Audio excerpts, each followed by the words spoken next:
to include details on accident circumstances. So for the second step, it's the factor identification. So this study has chosen 12 experts in engineering and management.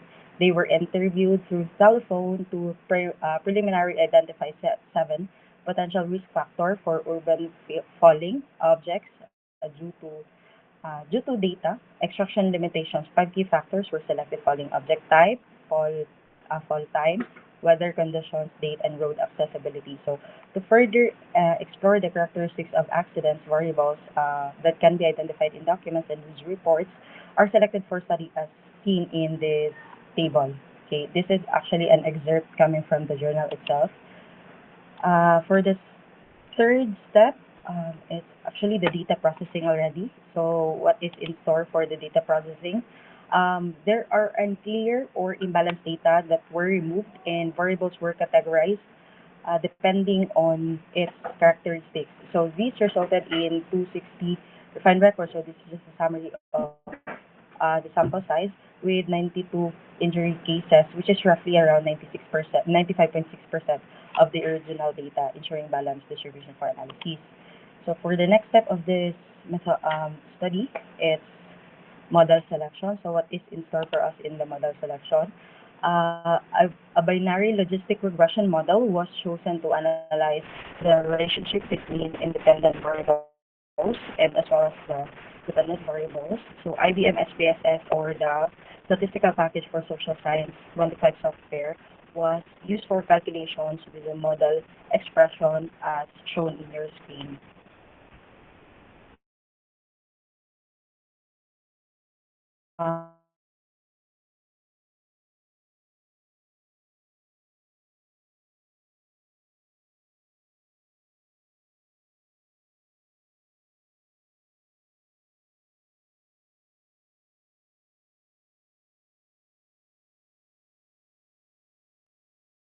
This ensured that the variables could be reliably used in regression analysis.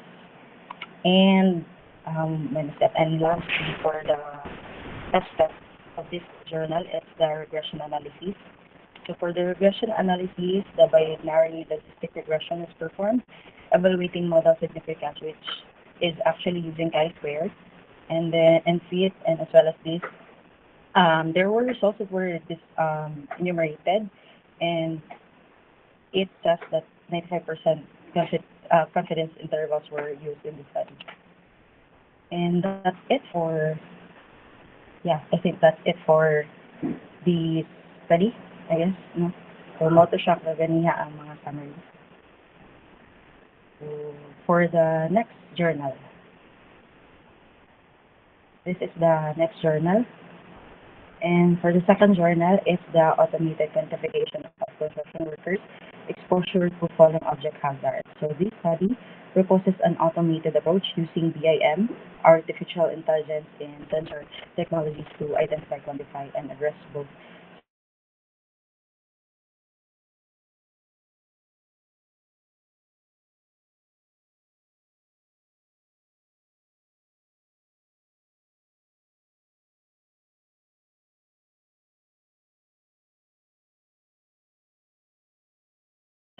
Hello, sir. Sorry. Nawala ako ang isa ka device. It's fine, Day. You can proceed, no problem.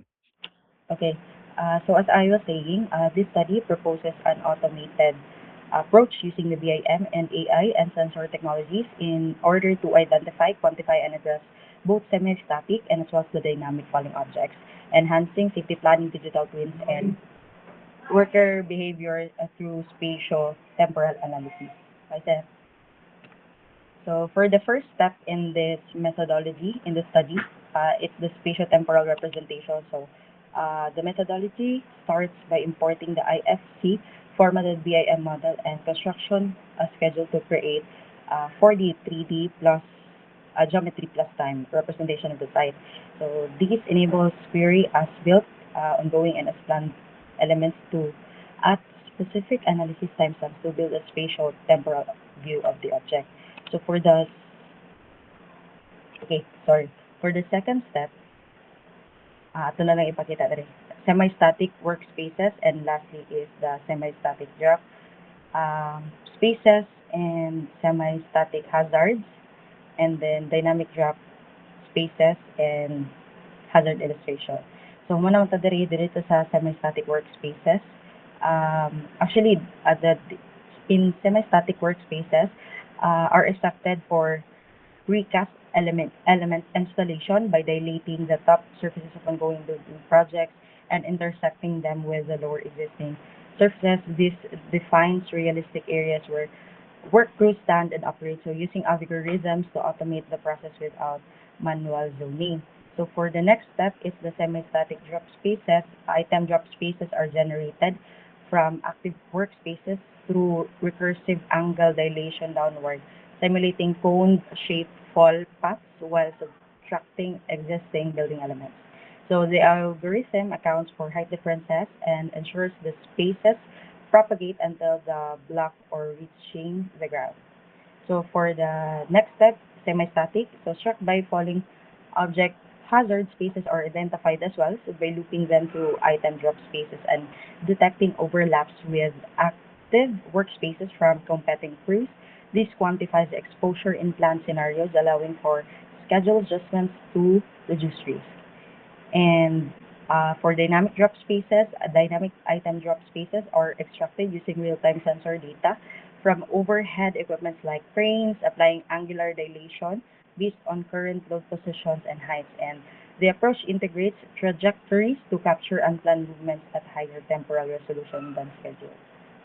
And lastly is the hazard illustration. So final hazard spaces are illustrated by overlapping semi-static and dynamic item drop spaces with workspaces and worker position from sensors. This provides visual and quantitative outputs for dissemination, enabling personalized feedback to improve safety awareness and behavior. And lastly, for my third journal, this is the cover page. So for the struck by hazard barriers and opportunities in construction industry, this study specifically informs a new behavioral economic pilot project and struck by prevention planning program by identifying causes, barriers, current protocols, planning practices, knowledge gaps, and effective awareness methods. So just like that, ang iyahang flow process includes the study design. Okay. This quantitative research adopted a cross-sectional approach to explore perceptions and practices related to struck by hazards among construction stakeholders or workers. It incorporated structured questionnaires with multiple choice items, including a comparisons to a 2020 baseline to assess causes, barriers, controls, plannings, and awareness strategies. Okay. Tradition hyperlink. But going back, the next is the instrument development, sampling procedure, data collection, and then the data analysis. So for the next step, it's the instrument development. So in this study, they actually use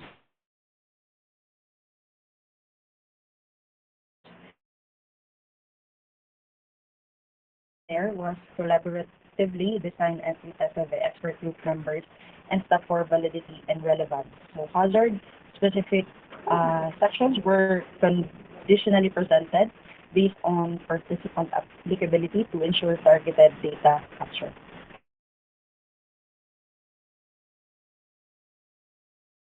Is the sampling procedure. Probability convening samples was recruited from professional networks of researchers and industry collaborators targeting experienced stakeholders in such as safety professionals, professors, and supervisors. This actually yielded to roughly 208 participants, predominantly from commercial construction with over 10 years of experience, though there are also limited representation from others and supervisors that were noted. So for the next is the data collection. The data were actually anonymously collected through an online platform for a 4-week period from Feb 7 to March 4, 2022. And these are distributed through email invitations with one reminder. So participation was voluntary and with automatic routing past irrelevant questions.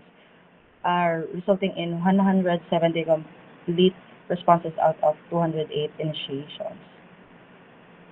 So for the data analysis, responses were analyzed using descriptive statistics, including frequencies and percentages to identify patterns in causes, barriers, measures, and motivators with cross tabulations for specific hazard-specific insights and comparisons to 2020 data. All partial and complete data were included with a which accounts for a subgroup analysis presented in tables and charts for interpretive clarity. And then, so in summary, these are my three journals. And for the same question with the others, if there is tingali a journal that is probably doable, attainable in this short span of time in this semester, I would prefer a straightforward study, and that would be journal number 3, sir. That would be all, sir. Thank you. Okay, thank you, Day. No, I like the presentation. Very comprehensive, and it was being reported in a nice sequence of presentation. I don't want to ask because it's clear, it's very clear now you're going to do your develop concept later on. Okay, thank you, Day, and let's proceed to the next presenter po.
Alright, sige. So, thank you, no? Muna ang concern, no? Sometimes sa health, labi na sa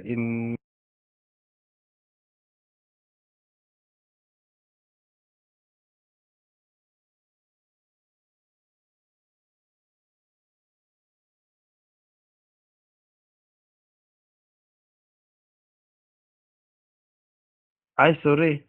Oh, sorry, na-mute ako. Thank you, no? I think you have presented also ang part sa kwan. Mo na i-challenge gud sa health nga relevant sa health ang occupational safety nga journal kay most likely kung mingon tag health, ah, medical gid na nga field but siguro ang imong direction lang siguro, engineer, is to always look for relationship of the the people who will be the subject of your research, that is in the construction industry nga setting, so that it will be a kanang interesting to some point kay basin manggod mapadulong ta sa health and then posture na din ang atong study. And then ang posture is about uh, uh, biology. Am I correct? I do not know how to say that, but it is more on the science. No, we're on the engineering. So you try, it is maybe relating to the kana siya ang imo abang gilingkuran or sa imo ang basta you can relate on that unsaon na nimo pagsulod sa construction or sa civil engineering nga perspective. Other than that, it's okay na inana gid mangita og research og kanang topic how you will try to connect that. Okay, that will be your challenge. Anyway, thank you, no? Good presentation as well. Let's proceed to the next presenter po. Your time check is 8:22. I think we have three na lang siguro. Engineer Lamberte, Laila, and I think it's Engineer Datoy na. So, yeah. I hope we will be able to Ah, finish before 9. yes. Sorry. Good evening, sir. Good evening, everyone. So, muna akong top 3, no? So, dito sa first journal, which is the Analyzing the Causes of Falling from Height Accidents in Construction Projects with Analytical Hierarchy Process, or AHP. So, basically, kaninga study, it is a descriptive analytical research design conducted across 5 construction projects in the Pars Janobi Industrial Region in Iran. And ang mga researchers, they examined all recorded occupational accidents from 2011 to 2015 and na sila na-identify nga 74 fall from height nga cases from a total of 377 reported incidents. The causes of these accidents were categorized into 3 main groups, which is individual, organizational, and environmental factors, with 14 corresponding sub-factors determined through expert consultation. So to prioritize these factors, the analytical hierarchy process, or the AHP, was applied. Basically, pairwise comparison matrices were constructed based on expert judgments, and eigenvectors were calculated to determine normalized weights and ranking of factors. So consistency ratios were also computed to ensure reliability of the comparisons. So the results were then analyzed to determine the most influential factors contributing to fall from height accidents. As for the second journal, which is the investigation of fall from height, investigation of fall accident in a high-rise building project. So this study utilized a quantitative document analysis approach based on official accident investigation reports in building construction projects. So from a total of 368 fall accident reports recorded between 2010 and 2015, 100 Kabuk cases were randomly selected for detailed examination. So the collected reports were then analyzed to determine the consequences of the accidents. Ang primary cause, the time and location sa iyang occurrence. So the type of work being performed and the demographic characteristics of the victims. So the causes were categorized into five main groups: human, equipment, organizational, management, and environmental factors. So statistical analysis was performed to compute the percentage distribution of each category and identify dominant patterns. So the findings were used to propose preventive strategies to reduce fall-related incidents in construction projects. And for the last journal, it is the safety risk analysis of falls from high places in high-rise building construction based on FB Mattel Topsys modeling. So, ang kaning FB Mattel Topsys method is mo siyang hybrid multi-criteria nga decision making or MCDM approach nga nag-combine og decision making trial and evaluation laboratory, which is the DEMATEL, with a technique for order of preference by similarity to ideal solution, the Topsys, using fuzzy set theory to handle uncertainty in human judgment. So this study developed a safety risk assessment model for fall from height accidents in high-rise building construction using the integrated fuzzy Demattel Topsys approach. So the research began with the analysis of 70 official accident investigation reports from 2015 to 2024, supplemented by literature review and expert consultation to establish a structured risk indicator system. So ang kaning Fuzzy-Demattel method was applied to determine the causal relationships and influence levels among identified risk factors, with expert evaluations converted into triangular fuzzy numbers to construct a direct relation matrix. So, subsequently, ang TOPSIS method was used to rank the risk factors based on their relative importance and proximity to the ideal solution. So kaning nga combined modeling approach, it allows the researchers to identify the most critical risk factors and assess their overall impact on fall from height accidents in high-rise construction projects.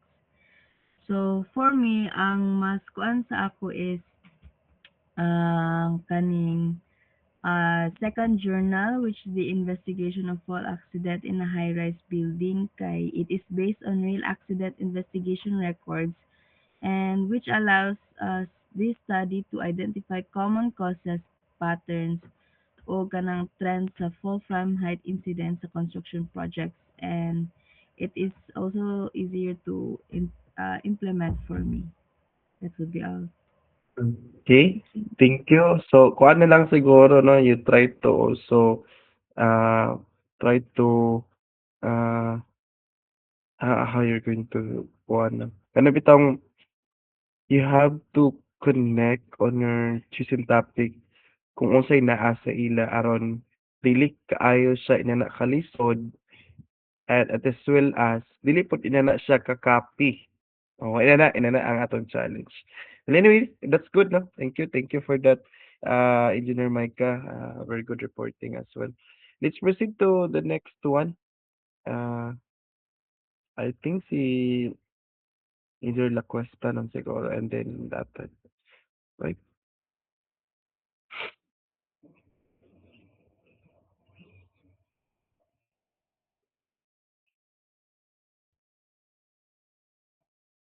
Hello, sir. Good afternoon. Good afternoon. Good afternoon. Good evening, everyone. So, I'll be presenting to you the methodology used for methodized last meeting. Light. Can you make your audio a little volume up? Hello. Sorry, sir. Okay na po. Sige, sige na. Okay. Again, good evening, everyone. So this is the methodologies of the journals I've chosen last meeting. So let's start with, actually, mauna ni siya kung tuloy for my concept paper. Research on safety assessment methods for lifting machinery.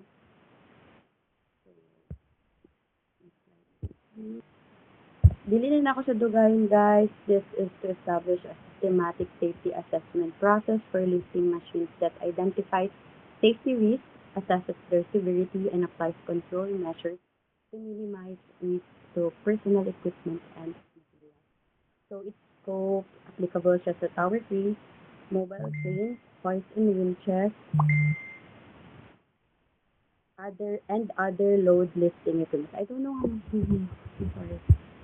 And also, the methodologies consist four major components. These include data acquisition and hazard recognition, risk evaluation model construction, safety assessment execution, and control strategy development and monitoring. Sir, audible na ba ko?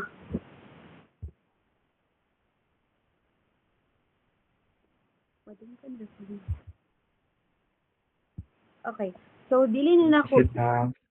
Hello, sir. Am I audible po? Sorry. Yes po. Okay po. So, dili na ako siya elaborate ang mga step-by-step na data. Bottom line is that um, this certain journal reassess safety scores periodically or when conditions change. Nanata sa slide 8, Dad. So, basically, this is a quantitative approach, more likely statistically determined ang mga variables ani. So, yeah, that's it. For the next journal page, slide 10 tabab. Thank you.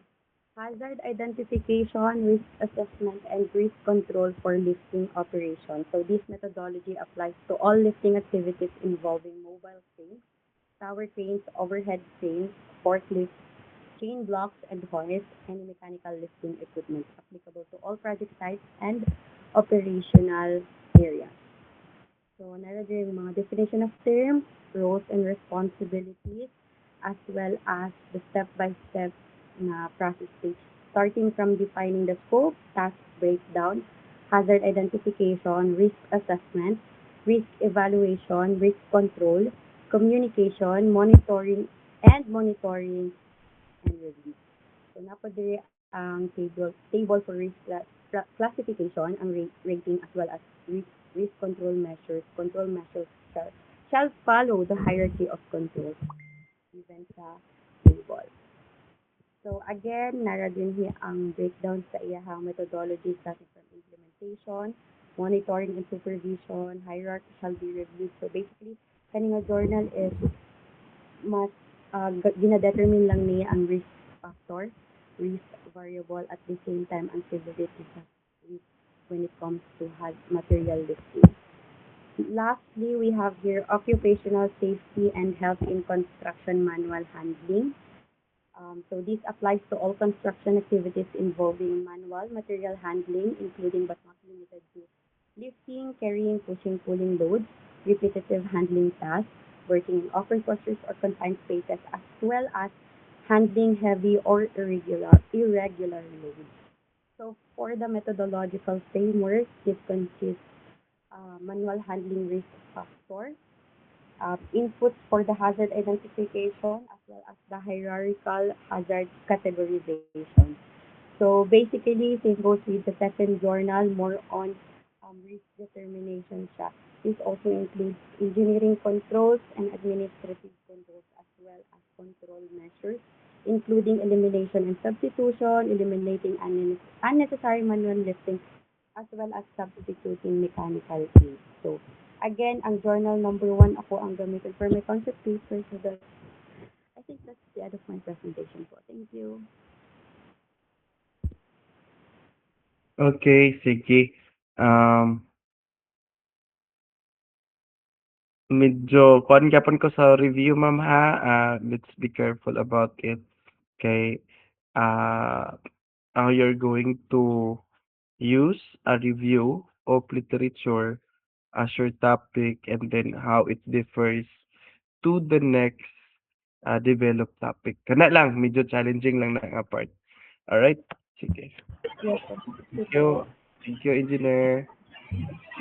Okay, Hello, let's sir. proceed. Okay, that's you can proceed to the third item.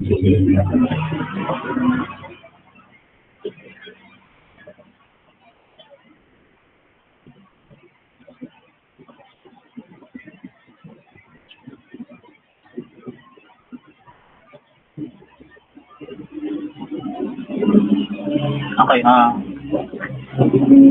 So good evening, everyone. These are my methodologies for the activity 3 nato. Methodologies related literatures na ako gipili last week for my topic. So, ang akong working topics as now, so I think kanina akong pilin, but then ako lang problema ni is ako ang akong scope sa akong study. Wala pa ako ka-decide kung sa akong scope. So my working topic is assessment of electrical theories associated with exposed floor outlets and electrical wirings in the workplace. So last week,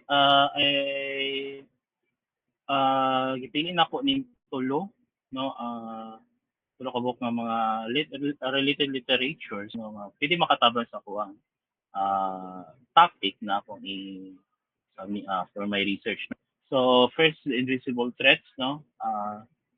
An investigation of electrical hazard and safety practices among residential electricity consumers. Na ikaduha, enhancing electric safety in construction and evaluating strategies and mitigation techniques. Ikatulo is electric fire safety knowledge and awareness among residential buildings occupants in the Sultanate of Oman. So the journal one, no, is authored by Frank Kohler and et al. No, sa methodology niya, the study employed a quantitative research design supported by elements of observational investigation. The methodological framework was structured to systematically examine electrical hazards, safety awareness, and safety practices among residential electricity consumers. Then, of course, the research adopted a descriptive cross-sectional survey design, which is appropriate for assessing prevailing conditions, behaviors, and perceptions within the defined population at a specific point in time. Then, ang iyang study area and population focus on, of course, Sagana. Sa gikan man ni Sagana nga kani study. And the defined population is the homeowners, tenants, and the residential electricity. Mga residential owners with the consume of electricity. So, sampling strategy, no, purpose of sampling technique was used to select participants who met specific criteria, namely household with electricity supply. And then, for the data collection method, no, tulo ka buk ang ang gigamit. First is the structured questionnaire. No, this was primary instrument for quantitative data collection with following characteristics: close-ended questions, Likert scaled measurements, standardized responses, face-to-face administration. And then the ikaduha dayon nga data collection method is participatory observation. So research is conducted on site inspection, visual assessments, hazard verification. This strengthened methodology by confirming actual electrical conditions rather than relying solely on self-reports. And then ikatulad niya is focus group home inspection. Randomly selected homeowner underwent electrical installation inspection, safety condition evaluation, testing knowledge assessment, and this adds qualitative validation layer. Dahil sa data processing niya, gagamit siya SPSS and SmartPLS ng mga software. And then, ihading statistical techniques, gigamit niya ang descriptive statistics, no, Likert skill analysis, one sample t-test, binary logistic regression, and so on. Yan yung butang na ko direct. And then for the journal 2, no, enhancing electrical safety construction, evaluating strategies and mitigation techniques. Though ito ani kani nga kuan ani nga journal no, diha pa nako na realize na medyo dili kay siya ingana makatabang sa ka kay more on qualitative ra kay siya nga kuan na ito gani nga na journal. So upon reading the journal no, so parang gamay ra kay makuha. So ako lang siya gibutang itungod I thought na ang angay ra buhatan naging ani ito akong gibang pili so gipili man ako ni siya. So the study employed qualitative analytical review methodology focusing on systematic examination and synthesis of existing literature, industry practices, and regulatory frameworks related to electrical safety instruction. Rather than collecting primary empirical data through surveys or experiments, the researchers relied on secondary data sources, including previously published research studies, safety reports, regulatory guidelines such as OSHA and international standards, and documented case studies. No?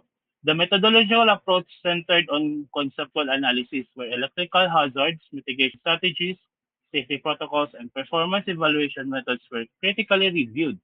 The study integrated diverse perspectives from safety management, risk mitigation, and prevention literature to establish a comprehensive understanding of electrical safety practices. Then for the reason, iyang design is for the study employed a qualitative analytical review research design as we mentioned earlier, no? And then for the study ay wala kay siya kanang specific kay tungod qualitative ron siya based siya sa mga secondary data, no? So unlike empirical field studies, this research does not define specific geographic study or area or human participant population.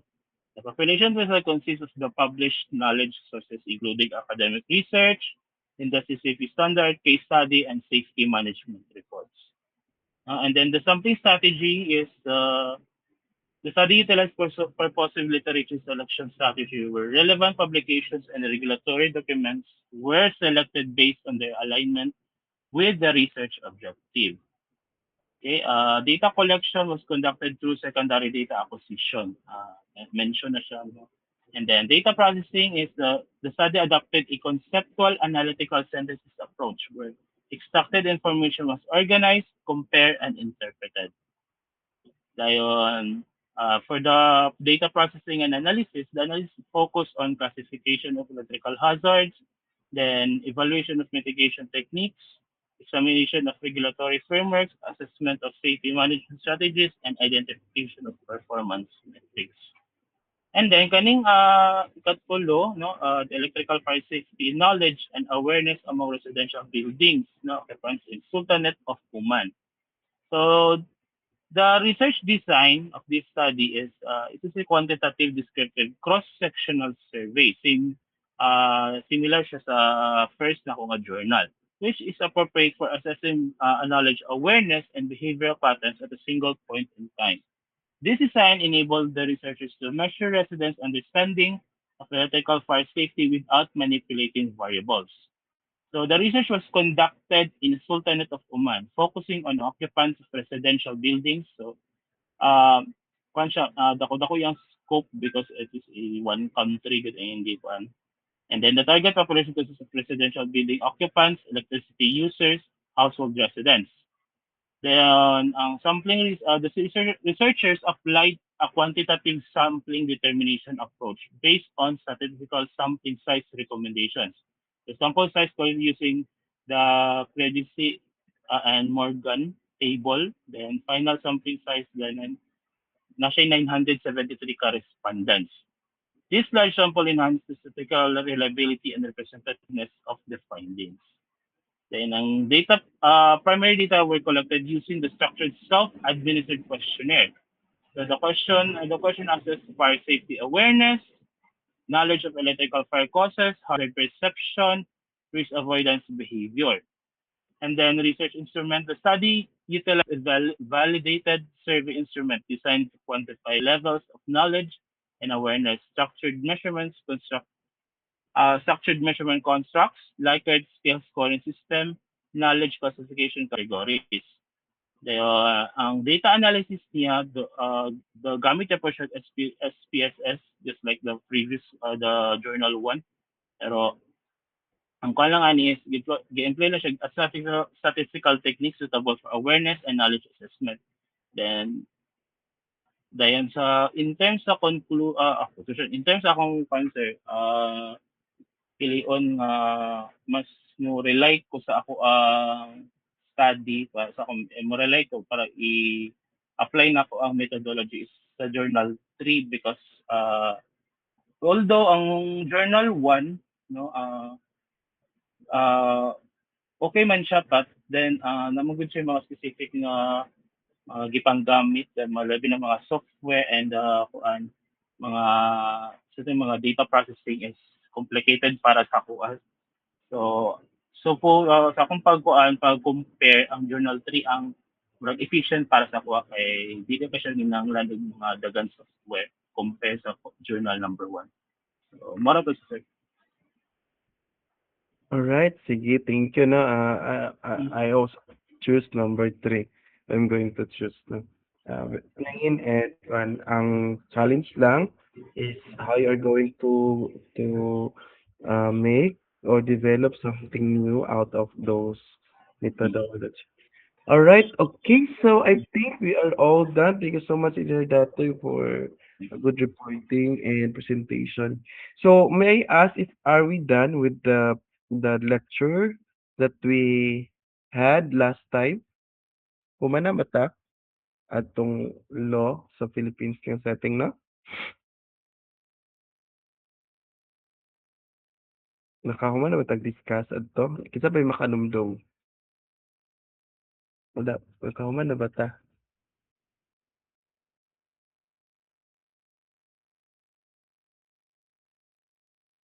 I think so. I Good will evening, review sir. it. Yes. Somewhere akong narang sa akong naramdaman, sir, kaysa PD 1096 ang atong last kaning RA 9514. Somewhere anang nga topic, sir. Okay. So I will review, no? I will check if manata or wala pa so that next meeting I'm planning to not to meet you, no? Para mas makapokus mo sa inyong kuan. I will give you your PIT next I will give you your PIT next meeting and then dili ta mo i-meet para maka-proceed mo and then the next meeting dayon is your midterm exam. I think, yeah. Para kaduol naman atong midterm exam on March 12. So at least I will not give you an activity this week aron maka-rest pod mo and can also work on the other subjects. All right, thank you. We will call it night, no? It's already 8:47 if I'm not mistaken. Thank you for your time and I think the class is Sir, dismissed. Yes. sir, kanang midterm exam na to, face to face pa na siya. Written. Face to face ba na to? Dili siya face to face. Online na siya. Online na gapan okay. Online lang. Online. So, okay. Thank you everyone. God bless. Ang gabi. Amping. Thank you, sir. Thank you, sir. Sir. Thank you, sir. Bye, sir.